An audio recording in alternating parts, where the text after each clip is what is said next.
तो miscellaneous topic के part 2 में आपका स्वागत है। ध्यान रहे साथ में मैप वर्क भी करते करते हुए चलना है। पहला क्वेश्चन आपके सामने इस लेक्चर का बोला which one among the following is the largest प्लेटू। सबसे बड़ा प्लेटू कौन सा है चारों में से? कोकोनिनो, एक्वेरियस, कोलोराडो, कोलंबिया। देखो ये चारों के चारों प्लेटू किसके हैं? यूएसए के, यूनाइटेड स्टेट ऑफ अमेरिका में लाई करते हैं और इसमें सबसे लार्जेस्ट है कोलोराडो। तो कोलोराडो जो है लार्जेस्ट प्लेटू है यूएसए का और ये डाइवर्स लैंडस्केप रखता है। एरिड डेजर्ट, रिवर कैनियंस और स्नो कवर्ड रॉकी माउंटेन। और ये divide it is divided by Colorado river and grand canyons. This प्लेटू एक एग्जांपल है इंटरमोंटेन प्लेटू का। इंटरमोंटेन प्लेटू क्या होता है? ऐसा प्लेटू जो चारों तरफ से घिरा हो पहाड़ों से, है ना, माउंटेन रेंज से जो घिरा हो उसको क्या कहते हैं? इंटरमोंटेन प्लेटू बोलते हैं। अब कुछ डिफरेंट टाइप के प्लेटू देख लेते हैं। एक है डाइसेक्टेड प्लेटू, नाम जैसा है वैसा काम है। जब रिवर्स वगैरह है ना उसके बैंक्स को कट कर देती है तो इस तरीके का एक प्लेटू बन जाता है जो हाइट पे रहता है ना, और आसपास का जो लैंड फॉर्म है वो थोड़ा सा लोअर साइड में रहता है। इसको क्या बोलते हैं? Dissected type of प्लेटू। जैसे कि कोलोराडो प्लेटू ऑफ यूएसए, है ना, कोलोराडो प्लेटू जो यूएसए का वो डाइसेक्टेड टाइप ऑफ प्लेटू भी है और इंटरमोंटेन भी है। वोल्केनिक प्लेटू की बात की जाए तो ये फॉर्म किया जाता है न्यूमरस स्मॉल वोल्केनिक इरप्शन से। पता ही है, नाम से ही आपको पता चल रहा होगा। एग्जाम्पल के तौर पे कोलंबिया प्लेटू और डेक्कन ट्रेप ऑफ इंडिया, ये दोनों किसके एग्जाम्पल है? वोल्केनो प्लेटू के। इंटरमोंटेन हमने देख ही लिया। एग्जाम्पल देखें तो तिब्बत प्लेटू, मंगोलिया प्लेटू, ये सारा कुछ, है ना।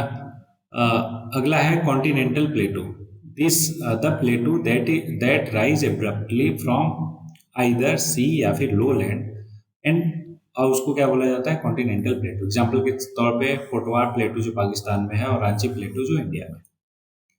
अगला है इजराइल कॉमन बॉर्डर शेयर करता है किसके साथ? तो इजराइल कॉमन बॉर्डर शेयर करता है लेबनान के साथ, सीरिया के साथ, जॉर्डन के साथ, इजिप्ट के साथ। बिल्कुल सही है, पहला ही ऑप्शन हो गया। और टर्की के साथ नहीं करता, साइप्रस के साथ, साइप्रस तो किसी के साथ शेयर नहीं करता, है ना। और हाँ, बाकी किसके साथ करता है बता ही दिया, ऑप्शन ए करेक्ट हो जाएगा, ठीक है। और ईरान और येमेन जो है वो शेयर नहीं करते बॉर्डर इजराइल के साथ। साइप्रस क्या है? एक आइलैंड है और किसी के साथ भी वो बॉर्डर शेयर नहीं करता। अगला क्वेश्चन है रेड सी जो है एग्जाम्पल है किसका? वो है वोल्केनिक वैली, इरोडेड वैली या एक्सियल ट्रो या फिर यू शेप्ड वैली। करेक्ट जवाब है एक्सियल ट्रो। क्या होता है समझाता हूँ, देखो। एक्सियल समिट ट्रो जो है एक नैरो ट्रो या फिर वोल्केनिक मॉडिफाइड ग्रेबन होता है जो डेवलप होता है at the crest of mid ocean region. Typically is the locus of volcanic and hydrothermal activity, है ना। अब देखो ट्रो एक होता है, अगर जरा वे पढ़ा होगा आपने लोअर क्लासेस में तो ये होता है ना, क्रेस्ट, और ये होता है ट्रो, राइट। तो ये जो ट्रो है ना, तो इसी को एक्सियल समिट ट्रो बोलते हैं, है ना। और आगे जो बोला कि जो क्रेस्ट है ना, तो एक क्रेस्ट क्या है? मिड ओशियन रिज है और एक लोकस होता है, मतलब लोकस होता है वोल्केनिक लैंड, वोल्केनिक और हाइड्रोथर्मल एक्टिविटी का। मतलब कि यहाँ पर वोल्केनिक एक्टिविटीज है ना फ्रिक्वेंटली होती रहती है और हाइड्रोथर्मल एक्टिविटीज भी होती रहती है। और रेड सी जो है वो located along the red sea rift, जो कि एक डाइवर्जेंट प्लेट बाउंड्री है। अरेबियन प्लेट जो मूव कर रही है फ्रॉम द अफ्रीकन प्लेट, है ना, डाइवर्ज हो रहा है। कन्वर्ज एक डाइवर्जन और कन्वर्जन आपको होपफुली पता हो। डाइवर्जन का मतलब होता है जब दो प्लेट एक दूसरे से दूर जा रही है। यहाँ पे डाइवर्जन नहीं हो रहा। कौन कौन सा? अरेबियन प्लेट और अफ्रीकन प्लेट दोनों एक दूसरे से अपोजिट डायरेक्शन में जा रही है। वहीं पे कन्वर्जेंट क्या होता है? जब दो प्लेट एक दूसरे की तरफ आ रही होती है। और रेड सी जो है forming in the space between the two plate, जब ये दोनों प्लेट जब डाइवर्स कर रही है, दूर जा रही है, तो उसी के बीच में क्या बन रहा? उसी के बीच में रेड सी बन रहा। अब रेड सी बाउंड्री शेयर करता है 5 कंट्री से। क्या नाम है उनका? वाई सीड्स, है ना। शॉर्टकट में बता देता हूँ, याद कीजिए। ब्लैक सी के लिए हमने बर्गर टी पढ़ा था। क्या पढ़ा था? बर्गर टी, राइट। और रेड सी के लिए है वाई सीड। वाई सीड का फुल फॉर्म क्या है ये देख लीजिए। Yemen, Saudi Arabia, Eritrea, Egypt, Djibouti और सूडान। क्वेश्चन नेक्स्ट है आपके लिए कि which of the following is not correctly match. Correctly match नहीं है ये आपको बताना है। तो देखो सुनरन कहाँ पे है? यूनाइटेड स्टेट ऑफ अमेरिका में है। टकला मकान, होपफुली प्रोनाउंसिएशन मेरा ठीक है, चाइना में है। काराकुम कहाँ पे है? तुर्कमेनिस्तान में। और गिब्सन जो है वो ब्राजील में नहीं है। कहाँ? ब्राजील में नहीं है, ये कहीं और है। और एग्जैक्ट इसका है कि गिब्सन जो है ऑस्ट्रेलिया में है, ना कि ब्राजील में। क्या है? एक डेजर्ट है ना। बाकी तीनों के बारे में मैंने बता दिया कहाँ पे लोकेटेड है और किसके लिए जाने जाते हैं। देखो सोनरम डेजर्ट सारे के सारे डेजर्ट है ना, तो डेजर्ट के लिए जाने जाते हैं। अगला क्वेश्चन है कि which of the following is not correctly match. ध्यान है करेक्टली मैच नहीं है, है ना। रोटरडैम नीदरलैंड का पोर्ट है, इगारका जो है चाइना का नहीं रसिया का पोर्ट है, और मोंटेवीडियो जो है उरुग्वे का है, जकार्ता इंडोनेशिया का है। गलत हमसे पूछा था, ऑप्शन डी जो है गलत हो गया, है ना। सबके सब क्या है, चारों पोर्ट है। मैंने तीन चीजें बताई थी, कहाँ पे, क्या, किस कंट्री में, राइट। अगला है कि where is the central research institute for dry land agriculture located. कहाँ पे लोकेटेड है, तो करेक्ट जवाब है हैदराबाद में लोकेटेड है।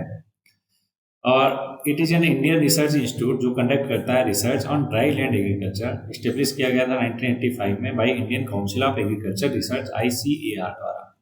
अब मैंने क्या किया है, आपकी सहूलियत के लिए जितने भी इंपॉर्टेंट इंस्टीट्यूशन है वो कहाँ पे उनका लोकेशन है वो सारा कुछ लिस्ट प्रोवाइड कर दिया है। आपको क्या करना है, ये लिस्ट सुबह शाम 2-3 दिन तक रोज देखना है, ठीक है। तो आपको मेजर जो फेमस इंस्टीट्यूशन है उनके लोकेशन याद हो जाएंगे, है ना। ये तीन चार स्लाइड है, मैंने थोड़ा सा रोक के भी रखा सजेट आप स्क्रीनशॉट ले पाओ, और इसको 2-3 दिन तक सुबह शाम देखना है, ठीक है। अगला क्वेश्चन आपके सामने, विच one of the following continent has the largest number of countries. Africa में कितने हैं, 54, ठीक है। यूरोप में बात किया जाए 50 कंट्री है, एशिया में 48 है, और साउथ अमेरिका में कम है, पता नहीं, याद नहीं आ रहा। तो सबसे ज्यादा किसमें हुआ, अफ्रीका में, क्योंकि साउथ अमेरिका में उससे भी कम है ना। तो साउथ अमेरिका में 12 है बस, नॉर्थ अमेरिका में 23 हो गए, कितने, 23, उल्टा नहीं दे दिया, नहीं बिल्कुल सही दिया है। और ओशिनिया में कितने हैं, 14, अंटार्कटिका में 0। अगला, which one of the following is known as the sea of the mountain. Sea of the mountain कौन है, ब्रिटिश कोलंबिया, जो कहाँ पे है, कनाडा में है। ध्यान है ब्रिटिश है जिसका मतलब ये नहीं कि उसको यूपी में कर दो, कनाडा में लोकेटेड है जिसको सी ऑफ माउंटेन्स कहा जाता है ना। उसका एक्सप्लेनेशन ये है कि कनाडा का वेस्टर्न मोस्ट प्रोविंस है, शेयर करता है बॉर्डर पैसिफिक ओशियन के साथ, और कवर करता है इतना स्क्वायर किलोमीटर ऑफ एरिया, देख रहे हो, 9,44,735। Ranking as the third largest province Canada का। और प्रोमिनेंट माउंटेन रेंज पाए जाते हैं यहाँ पे, कैनेडियन रॉक्स, है ना, known for Canadian Rockies mountain. However, it is primarily defined by dominating presence of coast mountains, Cassiar mountains और कोलंबियन माउंटेन्स। माउंटेन फेयरवेदर जो है हाईएस्ट माउंटेन है in the Canadian province of British Columbia. Coast mountain are also home to number of glacier including Garibaldi, Neve, Chilcotin ice field, और glacier provide fresh water for the province और also a popular tourist destination. अगला है दस्ते लूट।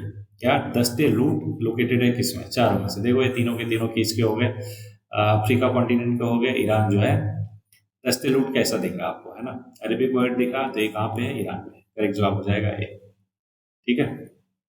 क्या है, largest desert है राजस्थान में, आप किसी ईरान में। विच one of the following country के पास लॉन्गेस्ट कोस्टल लाइन है। तो इन चारों में सोचो, आ रहा होगा आपके ध्यान में ऑस्ट्रेलिया, गलत जवाब, कनाडा में सबसे ज्यादा, है ना। सही जवाब क्या है, कनाडा। ये मत सोचो कि ऑस्ट्रेलिया चारों तरफ से घिरा हुआ है ना ओशियन से, तो इसलिए ऑस्ट्रेलिया होगा, नहीं, कनाडा का सबसे ज्यादा है फैक्चुअली। कितना है, 2,43,047 किलोमीटर। वहीं पे अगर ऑस्ट्रेलिया की बात करें केवल 50 है, देख रहे हो, 5 गुना लगभग है। इंडिया का 7,517 है। अभी इसको न्यू मेथोडोलॉजी से किया गया तो 11,000 समथिंग हो गया। अगर आपको एग्जैक्ट याद है तो जरा कमेंट बॉक्स में कमेंट करके बताओ। ब्राजील के पास 7,491 किलोमीटर का कोस्ट लाइन है। नेक्स्ट क्वेश्चन है, गोल्ड मैच करना है लिस्ट 1 को लिस्ट 2 से। गोल्डन ट्रायंगल किसको बोलते हैं, ऑलरेडी हमने देखा है कि opium producing area of south east Asia को क्या बोलता है, गोल्डन ट्रायंगल। 3 कंट्री है, क्या आप नाम बता सकते हो, ऑलरेडी मैंने बता रखा है आपको किसी क्वेश्चन में। बरमुंडा ट्रायंगल कहाँ मिल जाएगा, नॉर्थ अटलांटिक ओशियन में। Rice ball of far east को म्यांमार को बोलते हैं 1, और रेड बेसिन कहाँ पे, चाइना में। सारी चीजें हम ऑलरेडी देख चुके हैं, ठीक है। तो इसको 3 क्यों कहा था मैंने, ये तो 2 है ना, 2 4 1 3 हो गया। आंसर किधर है, ऑप्शन बी, ठीक है। सारा कुछ पता है, इसलिए आगे बढ़ते हैं। Name of which of the following country closely means country of 40 tribes. तो देखो किर्गिस्तान को कंट्रीज ऑफ 40 ट्राइब्स बोलते हैं। ऐसा क्यों, क्योंकि अरबिक में किर्गिज को, किर्गिज क्या, यहाँ तक छोड़ दो, स्थान को छोड़ दो, है ना, किर्गिज को 40 ट्राइब्स बोलते हैं। और स्थान का मतलब क्या होता है, लोकेशन, प्लेस। तो प्लेस ऑफ 40 ट्राइब्स क्या बन गया, किर्गिस्तान। तो ये ध्यान में रखना, करेक्ट ऑप्शन हो जाएगा ऑप्शन बी, है ना। और एक माफ कीजिएगा, अरबिक नहीं, टर्किश वर्ड से लिया गया किर्गिज का मतलब, इसका मतलब होता है बियर 40, ठीक है। अगला है which pair among the following is not correctly match नहीं है। तो क्वीन ऑफ एड्रियाटिक सी रोम को नहीं, वेनिस को बोला जाता है। वेनिस कहाँ पे है? इटली में है, राइट।